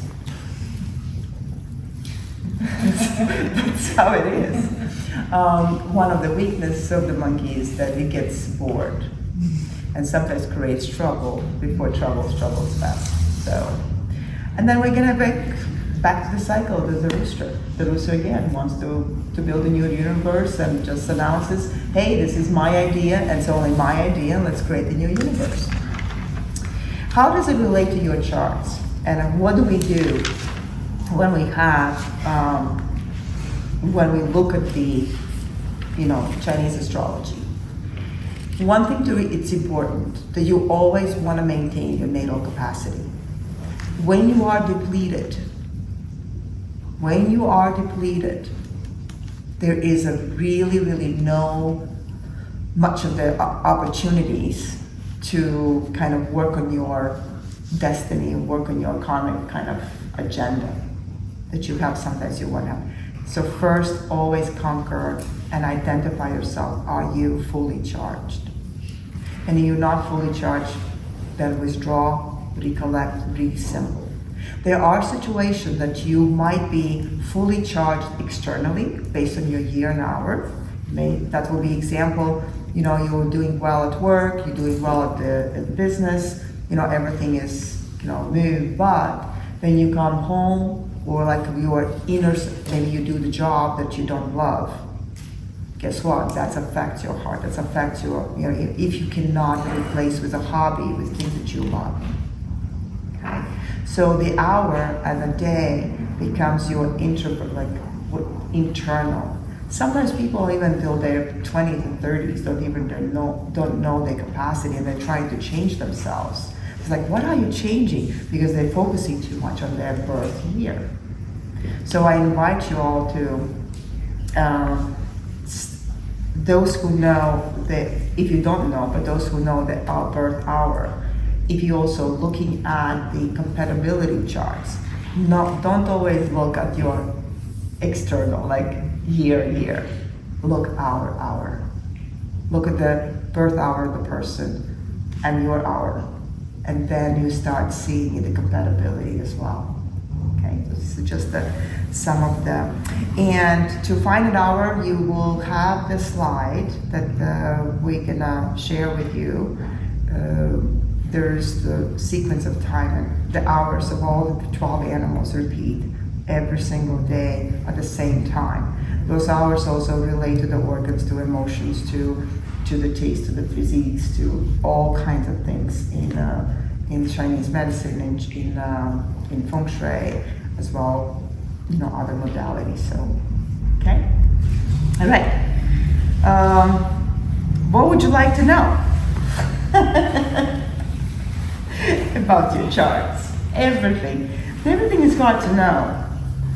I was wondering if we should look at the candidate charts or your own charts. Yeah, our charts. Yeah, I think so too. Yeah. Okay, let's do it. Okay, let's do it. All right, so we have, my kind of, are you open to talk about the characters? Sure. Yeah? Okay. I am. Okay. Okay. You're in the game. So we have, I'll start with the ones that we have on the list. Okay, because let's talk about us. So I have quite a few pigs and dragon year and rabbit. So we have pig, rabbit, tiger, horse, dragon, tiger. Yeah, we have a lot of these primarily on a year. And then we have the monkey, pig, horse, ox, and rabbit. goat and monkey. Yeah. See, it's very interesting. This is the, okay. I won't tell you who it is, but I have somebody here born in the year of a pig and a monkey hour. Month of the goat and the day of the rooster. Somebody who is, I would say, a good writer, continuously can be very creative on all times, loving, fun-loving, has a chance to always, is an alchemist by heart. That's Amrit. Can you reflect what you do and how does it reflect to your chart? What I mean, you've been in the finances, right? And that's correlates to the rooster. Because the precision, because you do like to be articulate and you like to be precise. So is anybody else has a rooster?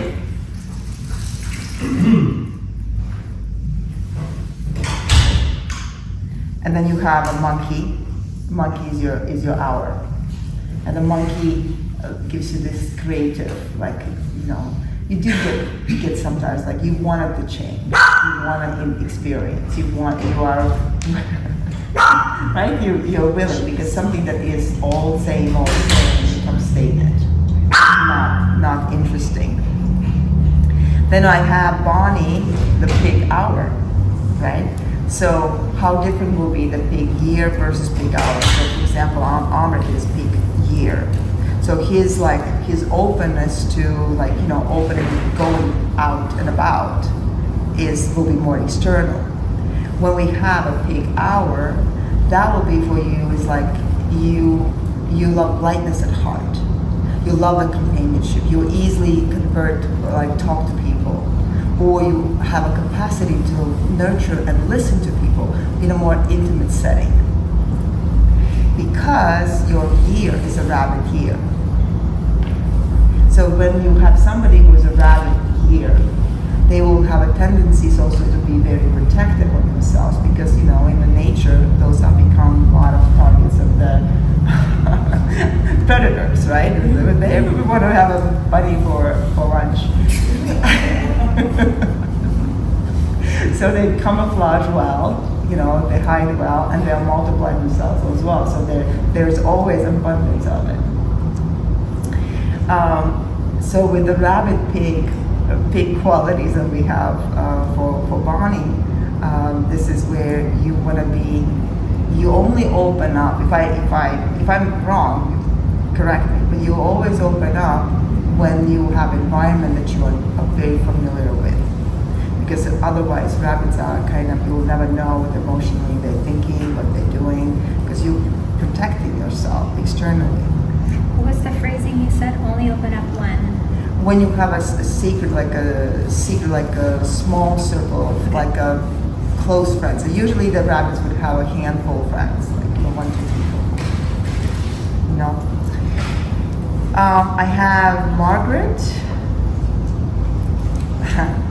tiger horse, like tiger year, horse hour, unstoppable. Well, the dynamic of the tiger and horse is, first of all, it's in complement in a trinity. They're it's a well paired, especially if you add loyalty. If you add a dog, I think one of your sons have dogs. No? Yeah. I think so. Was it? I think he's a horse. Horse, yeah. But anyway, so for the tiger, there's the trinities as well in astrology. And I think for Margaret it would be really useful to use, if it's a tiger year, horse hours, something in the dynamics like a partnership, and that will be the dog. So this month, or when you find a relationship that they're not competing with you, but they are companions of you. It's because for horse, you want to have acknowledgement, you want a tangible feel. It's I'm getting things done. How you moved into your tiny home and how you kind of move things around because you want to hands-on get it done, right? And then adding the day master of the snake, that gives another layer of like slowing you down, of course. So next year is going to be fabulous. Fabulous as a balance of your elements, because it's going to be you being so grounded. You can immerse yourself in the sense of like, okay, now I know where I'm standing. I'm not like, where the dragons maybe too much this year. It's like you are thinking it was a parachute. It's like, oh my gosh, I cannot see that far, too far up. Okay. US, here. You would have a horse year, ox hour, the dragon day master, and a month of the goat. So this is beautiful when we see that somebody who's very artistic, right? So coming to her artistic aspect of revealing it, but then also creating tangible result. Like yesterday, creating the scrolls, bringing the paints, making the activity. That's always a part to bringing the fruition, bringing the final results to the as a horse hour. Okay. Horse here. So because they love to get things done. Also, independent as a dragon. The dragon day masters wrote that they don't lead. Nobody else is. I'll take the lead, right? And ox hour gives you the sense of tradition. I think what you do with the poetry is calligraphy, with the connecting to the ancestral qualities of your father and grandfathers, and it's absolutely a beautiful manifestation, because as an ox hour, you have a deep appreciation to what's being created. And by the way, today it is a special day, and especially it relates to commemorating ancestry. So to be loyal to commemorating ancestry today is maybe we can introduce some ritual at the end. Sarah. Pig year, tiger month, snake day, and rabbit hour. Okay. All right, when you have all these four, they're highly spiritual beings. Because every single, like pig is an alchemist, the tiger is a spirit, like it's a powerful spirit. The snake is an intuitive, grounded, and then you have a rabbit. The rabbit is like, making things like, I feel this, it's gonna happen, it's not happening. So we wanna make sure that the rabbit, she is not distracted by anything that is jeopardizing, making sure.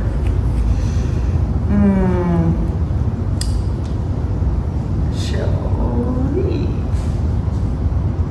Dragon, tiger, goat, monkey hour, right? Monkey hour. I was like, yeah. Okay. How can I say this? I know your destiny has been quite extraordinary, especially in the last few years. And when we look at the charts, of course, one thing is like, natal capacity, but also it's like when we're looking in the, bigger picture of your natal chart. I always remind, only when you are ready enough, your qualities get defined. So I think a few years ago that was necessary for you to have the dragon qualities, your independence, your stepping up for who you are, to be refined, to flourish, to kind of release the shadows of it. But it also came with a bigger mission.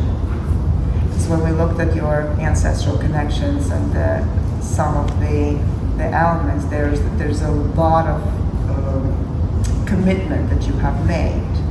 And it does require like emperor or like dragon to fulfill it. But the strength to bring to the dragon, it also needs a mature woman, not the mom with a babies, or the young lady before marriage, or maybe too old. So the timing timing for revealing your qualities, your characteristics of who you are as the born in the year of a dragon and the monkey hour, it needed to be in almost like in this midlife, 1/2/3, out of 100 years, like basically between the 30s and 50s. It was important. That's the refinement, because you're getting the mature refinement. And the tiger. Tiger qualities also, we need your freedom. We have quite a few tigers. We need your independence, because you want to step out of your territory. Right? You want to be controlling your territory, but you also want to have a freedom. I'm free to come, free to go. Very important. I have there also a dragon, rooster, ox, goat. I won't tell you who it is.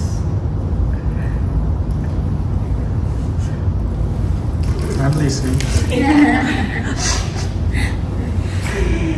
Taking it in. Yeah. So when I see the rooster quality, like a dragon rooster combination, so it's very powerful. Its combination is also for rooster for the precision. So if somebody has a dragon rooster, I'll say, okay, I'm allowed to do the needles on me because they have a quality of the precision. Right? They have also the intact to it. But when you combine the dragon with the goat and ox, okay, the goat hour is also like compassion and sacrificing. Always be in service, or kind of pleasing in the sense, creating the peace, diplomatic, talking places. So, and adds also sensibility, right? So, in a healing, as a healer, it allows to be independent, as a doctor. At the same time, also a healer versus have a sensitivity to it and precision in a diagnosis. Right? So I can kind of extract these qualities that each of us could apply. And the ox adds the ancestral knowledge or wisdom. So maybe the practicing traditional medicine, or practicing something that is known for so many thousands of years becomes kind of enhances the chart, because by choosing what they like. Who did I miss? Michelle.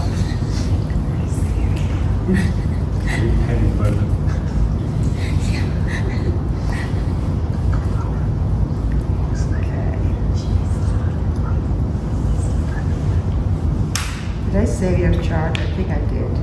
Now, So one story that I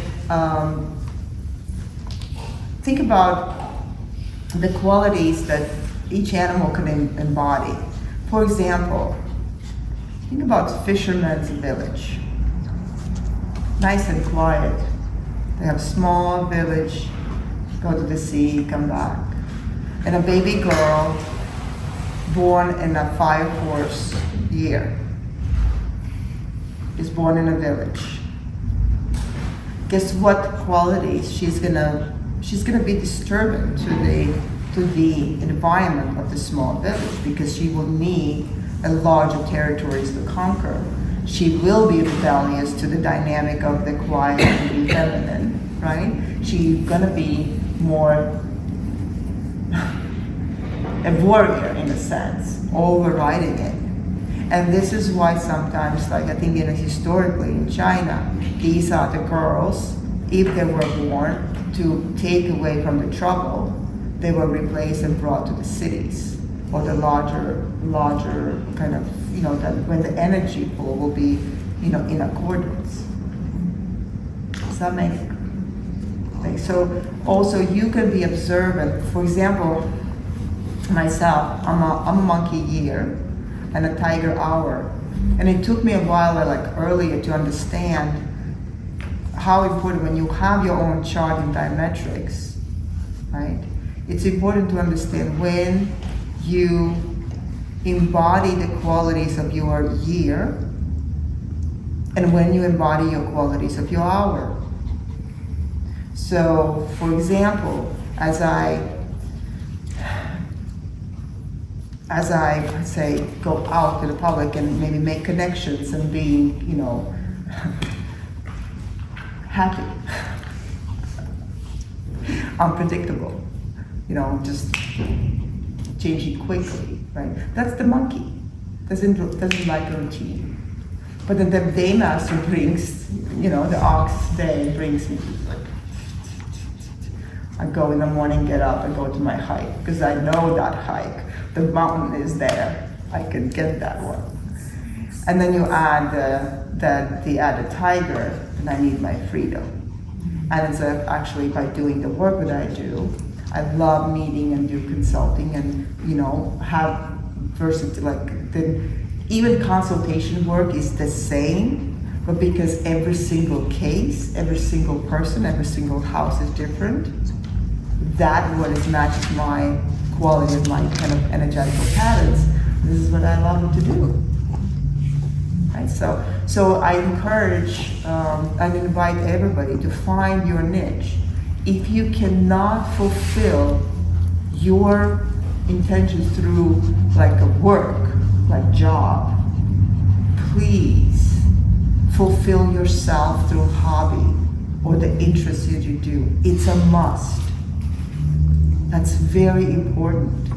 And we can hope that there will be some times in your life that maybe your hobby will pivot and it becomes your like a life purpose. That is possible.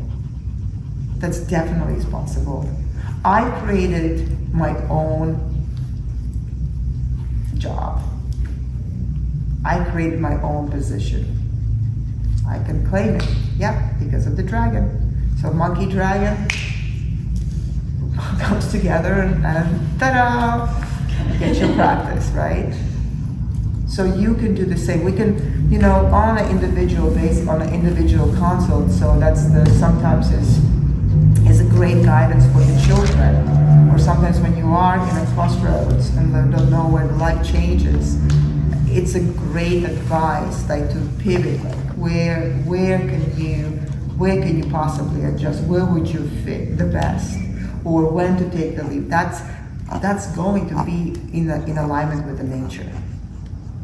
That's what we talk about, the seasonal change. Right now, kind of, no point for making too many new plans, but it's like really beautiful time to finalizing your year. And I'm really looking forward to the December and January because this year, the year of a dragon, during the months of the rat, it should be a really beautiful closure. I mean, of course, the chaos of the US is going to be over, soon. And then we'll go. Yes? And are the other practices? Year of birth. If your Gua number is 1, 4, or 9, when you did your calculations, you belong to East group. If your Gua number is 2, 6, 7, and 8, you belong to the West group. And I will, at the end of this, I will verify. What about 5? If it's 5 for female, then you add it's 8. For male, it's 2. So if you're after you calculate it here, most important part, if you're trying to do this formula for anybody of your like family members or friends, please remember, if the person is born before February 4th, then you have to calculate, let's say if somebody is born in 1988, but before February 4th, you calculate number based on 1987. 1 year less. Why? Because the solar cycle, we're using the solar cycle of time in Feng Shui. We are connected to the living yang qi. And that's why when the complete cycle changes is between the February 4th, 5th. And it varies, slightly varies on a yearly basis, but in generally speaking, when we calculate Gua number, that is the pivot. If you're born after February 4th, that is the year of. Okay? So based on 2 groups, then you can see the group 1, so the numbers 1, 3, 4, 9 is the East group, meanwhile 2, 8, 7, and 6 is the West group. I will share the table, or you can write it out. How many is the Gua ones? How many of you are Gua? You don't know. So maybe I'll just not announce those who maybe there's some repetition number. So there's a 4. Anybody else is 4? 2 4s? 3 4s? Okay. Is it the Gua number? The Gua number 4. Okay. If you're Gua number 4, you belong to the East group. Okay?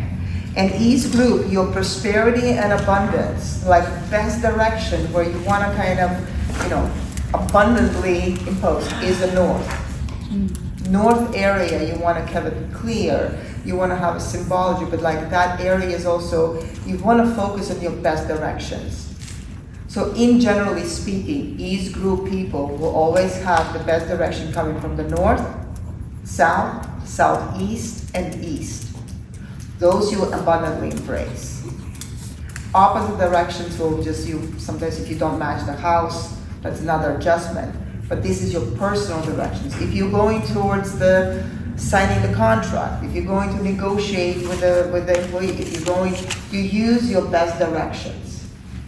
Clear thinking manifestation is usually your Gua.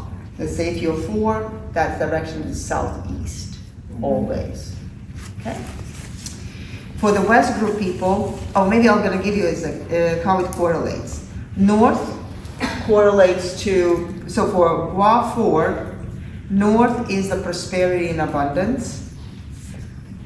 South relates to health. East direction relates to relationships. And Southeast relates to manifestation, clear thinking, opportunities, creating plans, having the, anybody is number 1 or 3? Which one? 3? Okay, number 3 is also East group. So your prosperity and abundance is South, health is North, relationship Southeast, and East is your clear thinking, okay? Anybody 9 or 1? No? Okay. So then we focus on West group people. West group people, West numbers are 2, 8, 7, 6. By nature, when you look at the compass, that is those directions, northwest direction, west direction, southwest direction, and northeast are the energy is always generated from. For example, this year is the year of a dragon. Year of a dragon is actually based on a compass and based on location is the east. Opposite to us is a dog, and it's in the west.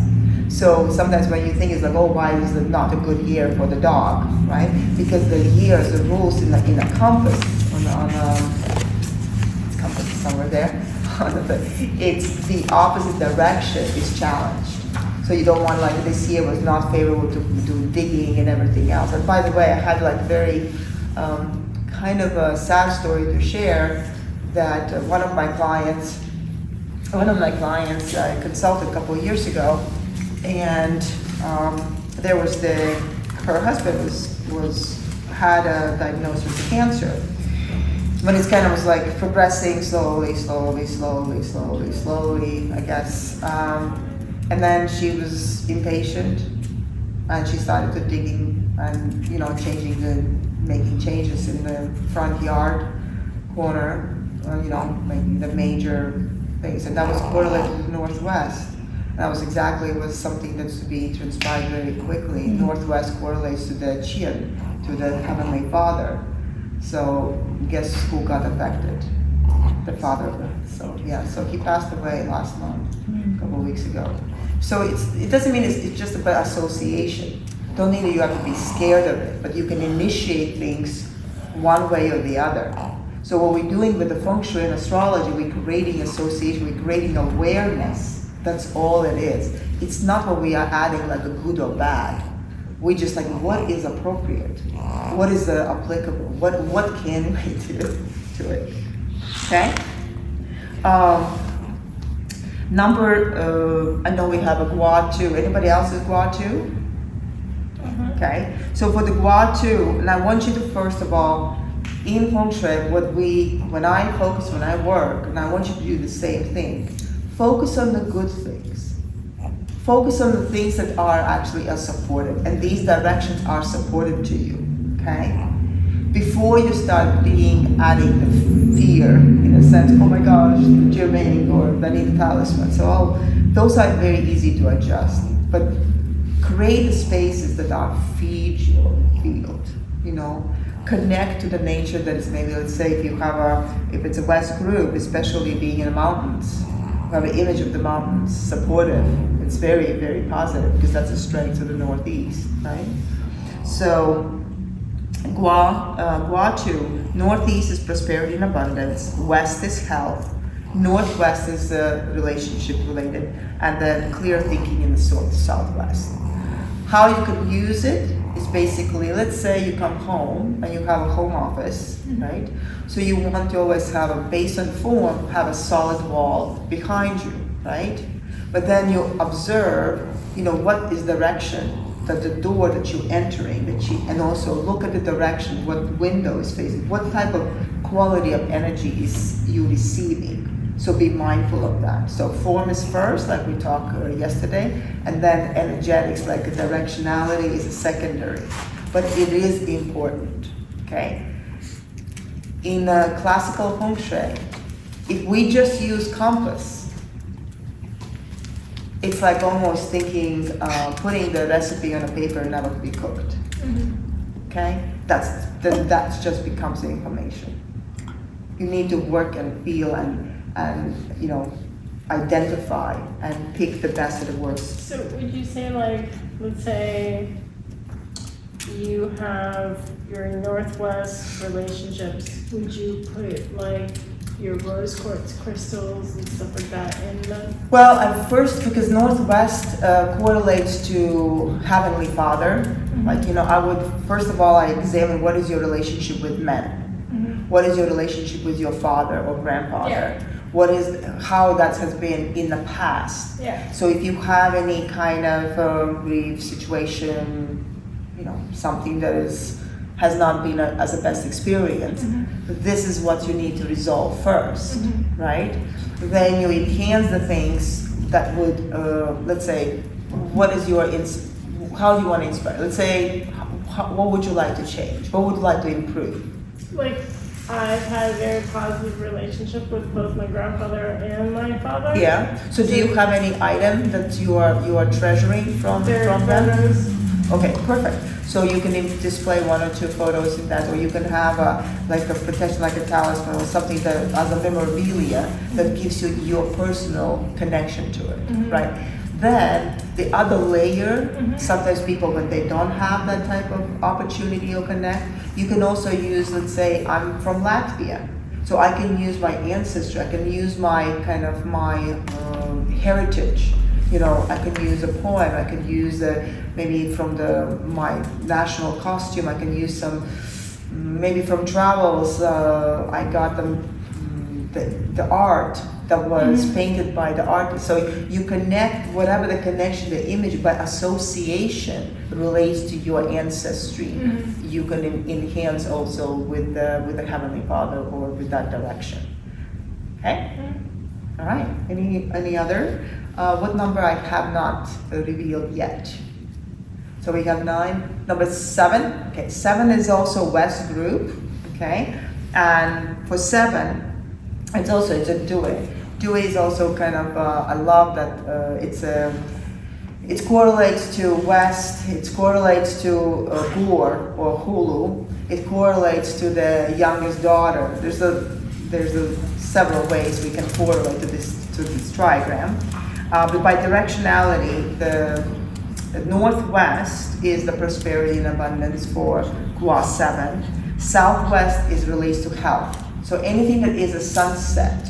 So if you wanted to improve your health or you're feeling weak, okay, when we talked about, when you feel that if your Gua is 7 and you feel depleted, guess where you would be? You want to at least choose the sunset, to observe the sunset, to relax, to slow down, okay? Or use the imagery from it, or use the location in your house that way you can connect the southwest. Also, southwest correlates to, have some water? Speak up. Thank you.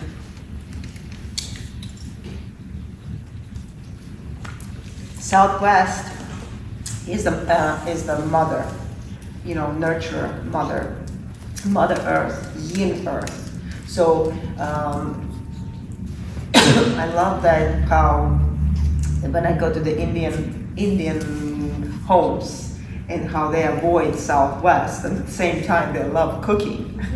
It's like, you cannot, it's just amazing how controversy you invite using classical Feng Shui in the Indian house because of their philosophy. They really maintain the other style of Feng Shui that's very by formula, very rigid. They always avoid southwest. My way, how you can at least, if you have this fear in the southwest and you don't know, and if it's in the kitchen, old your favorite recipe book. Just that could be the most beautiful, most simplest adjustment to find your connection with ancestry, to kind of appropriately adjust. If you are in your kitchen area in the southwest and there is recipe for crepes or pickles or maybe for this beautiful rice pudding, it's that you just associate with that. Okay? So northwest, southwest, northeast is relationships, and then west is clear thinking manifestation. When I speak about clear thinking manifestation, it's about your connection from inside out, outside in.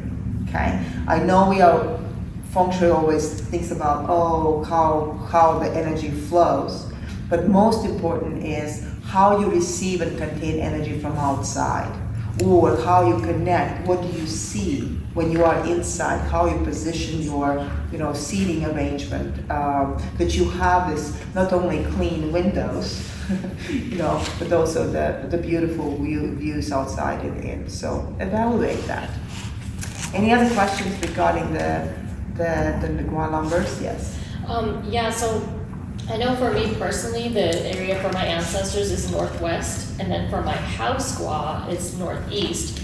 But it just happens coincidentally that all the northwest corners in my house is very inconvenient. It's like a closet or something. So instead, I just set up my ancestor photos and everything in the northeast to coordinate with the house Gua. So is that perfect? Okay? Yeah, that's perfect. Yeah, because you've been living in the house. You're not a renter there. You're not just a temporarily. So when something is something like permanent or long lasting, I would use the house Gua for that reason. Okay. Okay. Question: if it's 2 stories and it's like, 2 stories of, different configurations, Yes, Empress. How do you use the same